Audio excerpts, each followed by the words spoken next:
I'm going to keep talking while he gets a fresh typey. So Chris, bless his heart, found me a great paying job, more than we thought we were ever going to get. We're also communicating with a builder. Actually, it was an architect at the time. And she was drawing house plans for us. So there was communication going on for that. We were getting ready to move back from Knoxville. We were trying to also begin to talk to builders about building what we wanted on our property in Festus. And none of that worked out. None of it, unfortunately. We spent a bunch of money on drawings. We met with multiple different builders over several months, and they all would just give us junk prices or junk windows of time, or they just wouldn't get back to us. I guess they were that busy and they just don't need the work and they just don't care, which is unfortunate. So that's unfortunate that didn't work out. My job situation went from going to be a tank welder. I knew this like a month or two before we moved out of Knoxville, so I bought a nice welder. So just so I could freshen up my skills and be a little bit more comfortable. And luckily I did that. It was a large investment, but obviously I still use it today in the shop. So I practiced some, started working there. Within, I don't know, the first 4 days, I was like, I don't know if this is going to work, because they had a table, and it was just a plastic fold-up table, and they would spend at least 2 to 4 hours a day in those chairs. I'm like, what are you guys doing? And the problem was they knew how long the jobs should take. Okay, if you have a wheel seal, the wheel seal is you're going to get paid for 4 hours to do a wheel seal. And it's only going to take you an hour and a half. So they would screw off for 2.5 hours. And I don't work like that. You just go and you get it done, and then you do the next thing. And you take your break at the end of the day, or you get like your short break for lunch, and that's how you go about your day. You don't need to milk, a 6-hour day or an 8-hour day into 10 hours. Like, what? Well, why?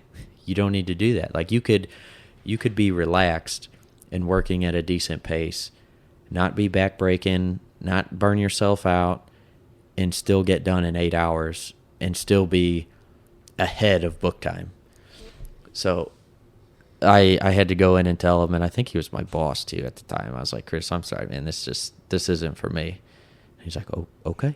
And that was not a conversation I ever wanted to have, but it definitely needed to happen, and it all worked out. I mean, he ended up getting a promotion and being, I think, the head trainer for him for a different topic within the company, and which was good for him. He needed that, because he kind of got chucked into the position that he was in, and I don't think it was the best fit for him.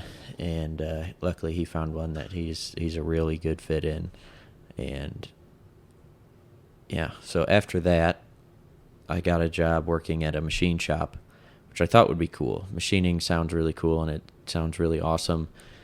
And then I realized that when you make 1,000 of the same parts in a day, and you don't leave your little cushy, 3x6 mat, and you're just turning from left to center to right, doing the same thing for 8 or 9 hours or 10 hours, that just blows. My mind could not do it. I was effing terrible at it. Working on cars, you can't forget to torque the wheels or tighten up a bolt, because you could end up killing someone. Well, apparently that all goes out the window for me when I get bored after 4 hours of doing the same thing, because I forget to torque the parts in the machine. And the machine doesn't know that, which, I mean, honestly, they probably could know that if you put a sensor on there. And anyway, so I would send parts flying. I would break tooling. I was not a good machinist. But what I could do was run the burn table, because that was a little bit more interactive. The boss made this giant, I don't even know how big it is, 12 by 15 or 12 by 18. I don't know. It was a big burn table. And a burn table is basically picture 4 I-beams that make a box, steel on the bottom, so it's now a giant steel tub.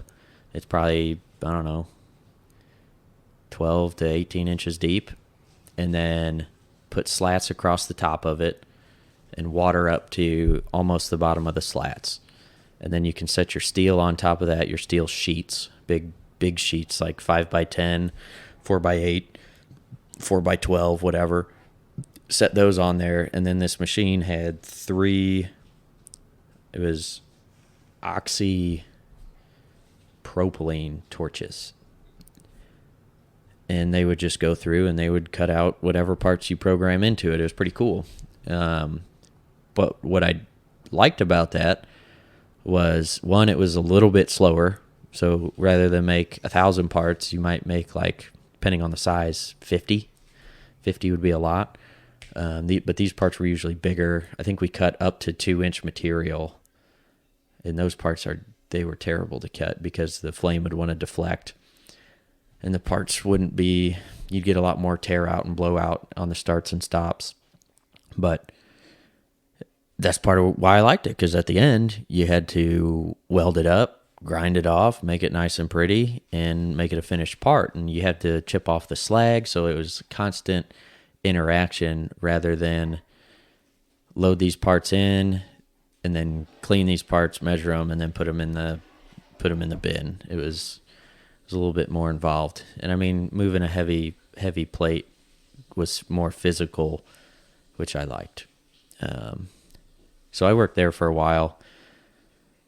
I did a lot of cool stuff on a forklift there, stuff that I didn't even think was possible. And that's where I learned what like a boss means, because, man, what that guy did with some equipment was he did it like a boss. Like, it doesn't matter what happens. This has to happen, and this is the only way, this is the only means to making it happen. And that's when I learned that, so that's what you do when you get in these situations. I mean, we unloaded a probably 30 foot, probably 25 foot, 25 or 30 foot I-beam that was, I don't know, 18 inches tall and that long. So it was a giant thing. And we unloaded it with 2 forklifts off the flatbed and drove it, 100 feet back into the shop, and then used a lull or a high lift fork truck with a boom arm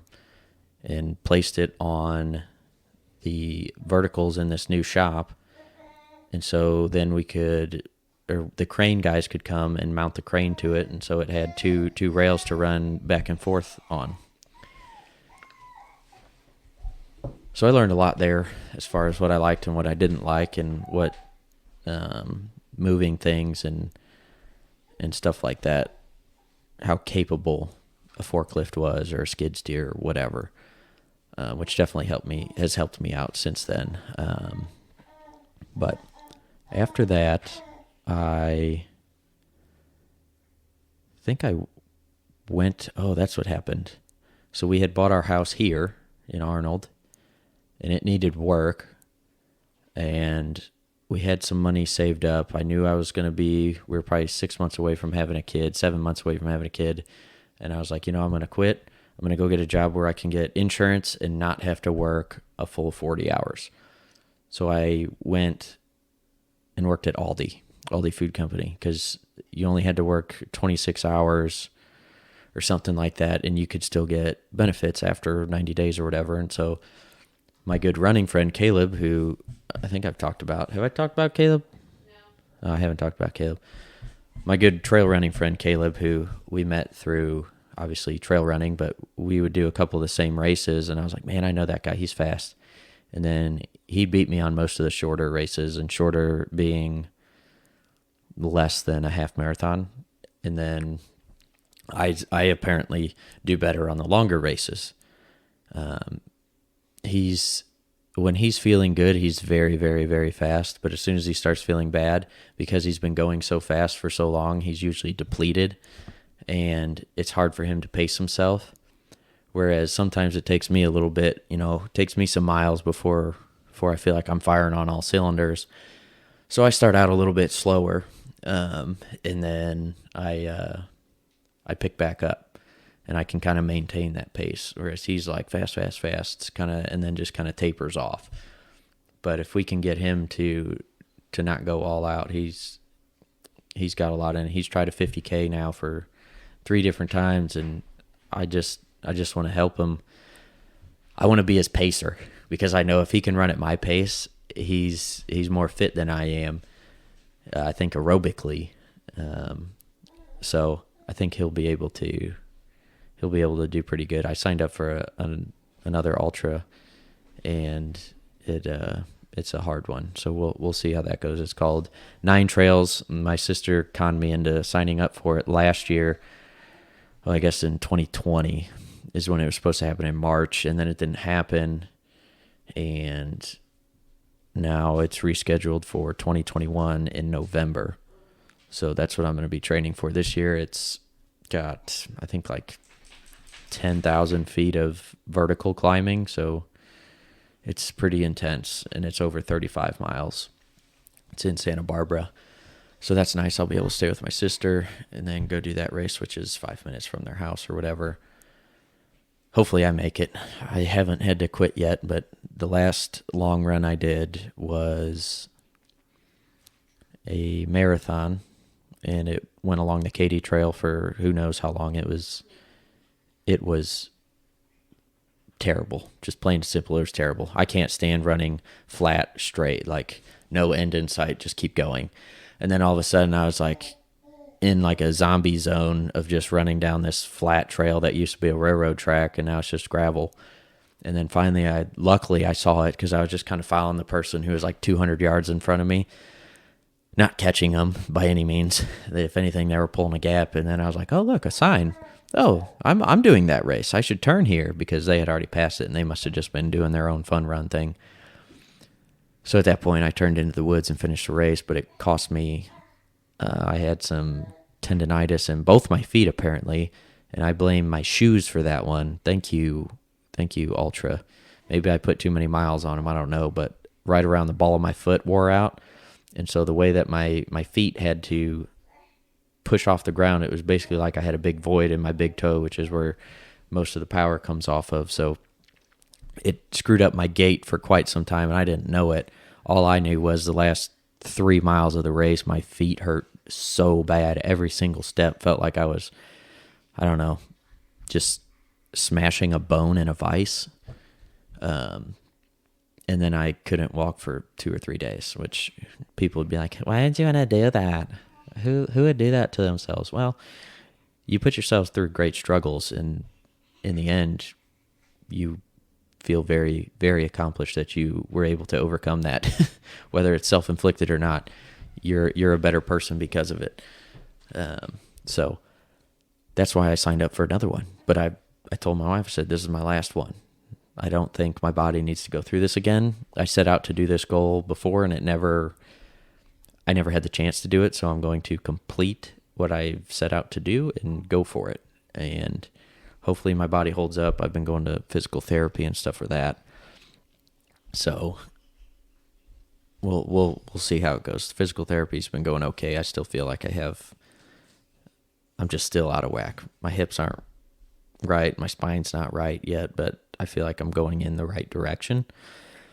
But I've been stressed the last week or so and haven't been doing what I should as far as physical therapy, but I also haven't been working out either. So maybe I'm not giving the inputs that cause my body to get out of whack either. So maybe it's kind of a good thing.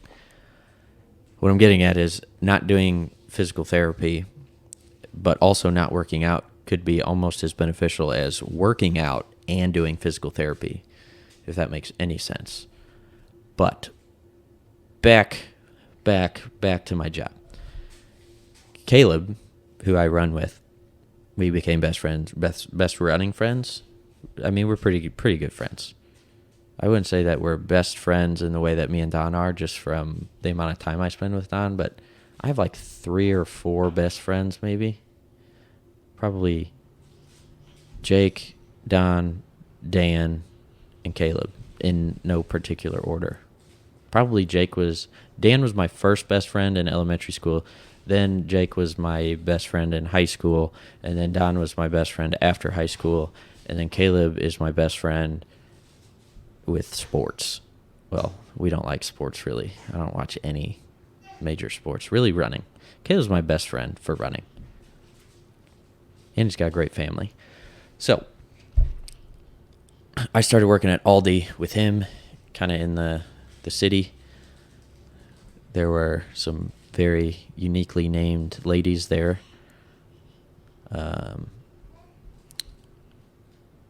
And the manager was very nice, but when I took the job, we agreed to certain parameters, and that was working mornings and working about 30-ish hours a week. And I was working nights, sitting at a register ringing people, doing repetitive motion, bending of the back, and sitting. That was not at all what I signed up for. I wanted to be unloading pallets, walking around, helping customers, blah, blah, blah.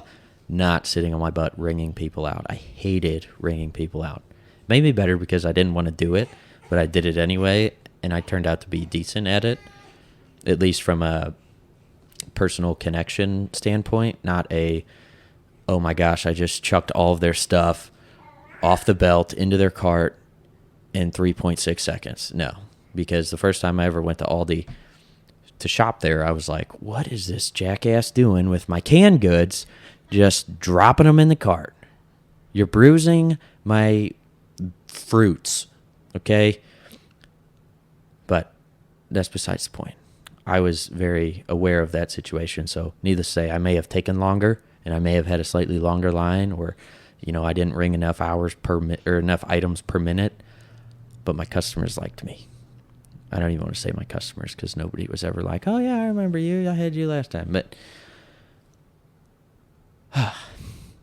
very long-winded way of saying I quit that job also. And then I worked for myself for a little bit. I had a friend who had just bought an investment property, 4-unit apartment building, and it was built in like the 40s or something. It needed some renovation, so I started doing that, and then I got really burned out loading up my tools every day because I was still trying to work at my house and get this stuff done here, and then I was also trying to take tools out and get his stuff fixed, and it was just too much. I couldn't do both of them. The money was decent, but I was like, okay, we're really getting ready to have this kid here. I better go get a job that's steady and easy, and I didn't have to like hold a gun to my head to go and do it. So I got a job working at Same Day Door Company, new company from the ground up. I was their first employee.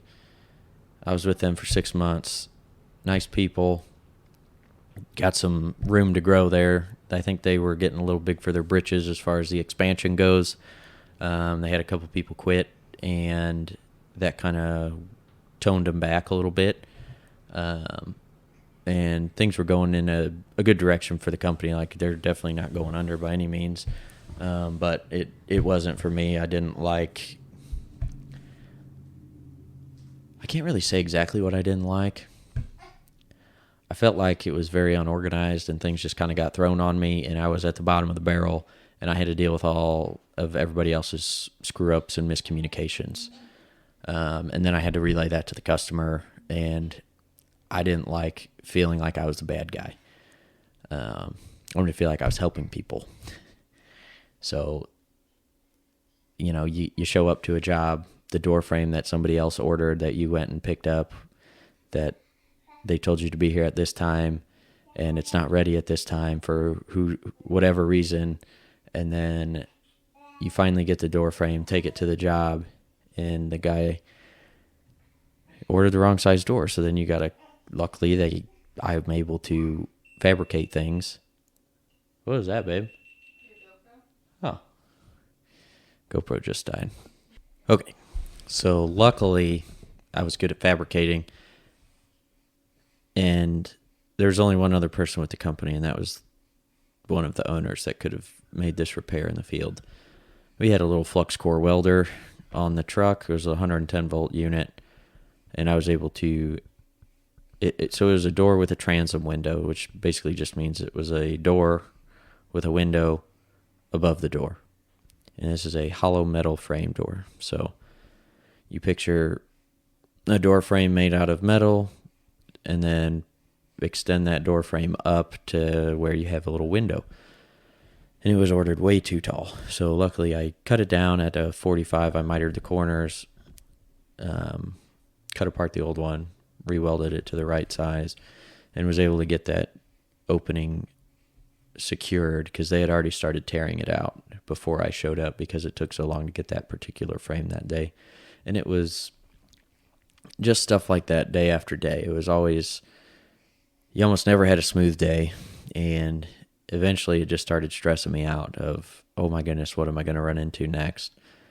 And it wasn't worth the headache or the time or fixing screw ups for other people. If I wanted to have this much stress and problems, I would just go work for myself out of my shop, and that's what I ended up doing. Although I will say all of my customers so far, the majority of them have just been friends and family who I don't really charge. I mean, ideally, I would have a way to just, I guess, provide these services and get paid through doing something like this, or, doing informational videos maybe on YouTube or something, which I have a video out now. But we got some more shop videos coming up. I mean, I'd love to be like a sponsored athlete, but who's going to sponsor me? Nobody. They have no reason to. So I don't think I'm good enough. I think I'm good enough at something. I may not just may not know what it is yet, but I'd love to be able to just go use my shop, help all of my friends and my family, do my own hobbies. And, if I could figure out a way to make money through doing that, then that would be ideal. Cause then I don't want to cross the line of, okay, I'm going to start charging all of my friends and family to do work in the shop because I need to make money. And that's not really what I want to do. I don't want to be like, oh, hey, yeah, I'll do that for this much. And it's, one of my best friends. And it's like, well, now they need help with something, or I need help with something, and now they're going to charge me. Like, well, that's not the type of relationship I want to have with my friends. I just want to be able to, because it's never been like that before. It's always been, you help me when I need help, and I help you when you need help. And that's the way I think a friendship/relationship should work. Now, I also totally understand that I have a friend who does woodworking. Like, he's the one that helped me build my first rock climbing wall. I'm trying to get him down here to help me with the second one. Because like I said, he's a Google SketchUp wizard. I think he got sick. Did I say that before? He got sick or was injured or something, and he was like, well, I'm going to learn Google SketchUp really good. And needless to say, he did. He's created some really intricate cabinet designs and things on Google SketchUp, and that was the first time I ever used a CAD program to really make anything, and it made it very easy. Everything was dimensioned to the length and the angle, and it came out perfect. There was like zero guesswork, which was nice. So I would expect to pay him if I was like, hey, I want a kitchen cabinet set up. Can you make me one? Yeah, I'd expect to pay him. And, hey, can you do this for me? I'd expect to pay him. So maybe I just need to go down that road, because it's weird. I have no problem paying my friends to help me do anything, especially if it's what they do for money. Then for sure, 100%, here you go. I may not want to necessarily get charged the whole amount due to the friendship relationship of it, but like 75, 80%, sure. I'm not trying to steal from you. And I don't feel like anybody's trying to steal from me. I think I'm just too dang generous with my time. I've spent probably 100 hours in the last well, let's think about this. Yeah, probably. Babe, what do you think? Like 100 hours? How long? How many hours do you think I've been in the shop working on friends and family stuff in the last month? Well over 100. So, if I look at that, I could have been making 65, $75 an hour that whole time, and that's $7,500 for a month. That's pretty good money. Then you pay taxes on it, and it's still pretty good money. So I'm kind of torn. Luckily, we're okay on money for now, but I do need to do something to make money, and I don't necessarily know how I want to do it. Maybe I just say, this is friends and family. This is a rate for a day in the shop. And I don't think anybody would ever be upset with that, because I do have quite a large investment sitting back there. A lot of time and energy and sacrifice has been given to that shop, and I'm at a weird place. Does it fulfill all of the cracks in my heart that I thought I had from not having one, or did it just create a different set of problems? And I think in the end, I don't think I would have changed anything, because it like, I was able to have the tow truck back up, drop it off right in my shop. I got all my tools there. I got all the space there. Great. That is 100% worth it for me. But on the other hand, I got 70 grand tied up in it, and I haven't made that much money back out of it. How am I going to do that? How am I going to cross that line? Because there's plenty of work to be done in there. Like, there's plenty of jobs to do, but they're just not really paying jobs. How do I get friends and family to pay without overpaying? My wife says I need more customers who aren't friends and family. So maybe we'll wait for little man to finish eating before we catch back up to real time with where we are today in our lives.